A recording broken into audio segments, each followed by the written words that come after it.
Mesdames et messieurs, honorable public, aujourd'hui, j'aimerais vous parler de mon téléphone. À première vue, il n'a rien de spécial, il est banal, et pourtant, derrière cet objet insignifiant se cache une horrible histoire. Eh bien oui. Car savez-vous ce que l'on peut retrouver dans un téléphone? Du cobalt ou bien du cuivre. Savez-vous d'où vient la majeure partie de ces matériaux? De la République démocratique du Congo. Et enfin une dernière question.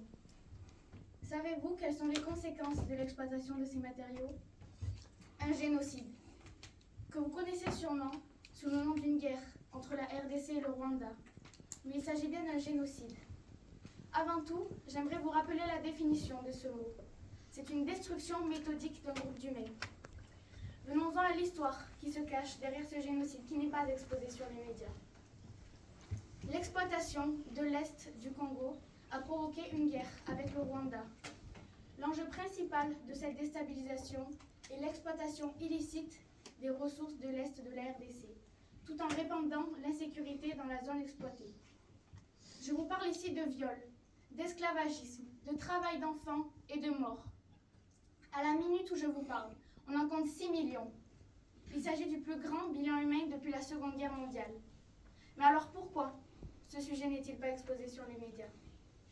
Eh bien car le Rwanda a justifié sa présence en RDC pour des actions sécuritaires. Ils ont alors bénéficié du soutien de la communauté internationale.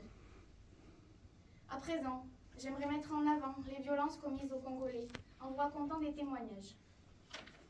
Fatouma, j'ai été violée par les soldats en présence de mon fils. J'ai été violée une nouvelle fois par 12 soldats. Désiré Goyabaki, ils m'ont forcé à violer le cadavre de ma mère, à manger sa chair, en présence de mes enfants. Capitaine Anthony Mwalushai, les ennemis étaient divisés en 3 groupes. Le premier, empêcher les militaires de défendre. Le second, piller les magasins. Et le troisième était là pour égorger silencieusement notre population avec des machettes. Quoi de plus à rajouter? Cette histoire et ces témoignages nous prouvent bien qu'il s'agit d'un génocide, d'une destruction méthodique d'un groupe d'humains. Pendant que nous profitons de notre confort de vie, rappelons-nous que là-bas, des enfants, des femmes et des hommes endurent un enfer, justement pour que nous puissions bénéficier de cette aisance.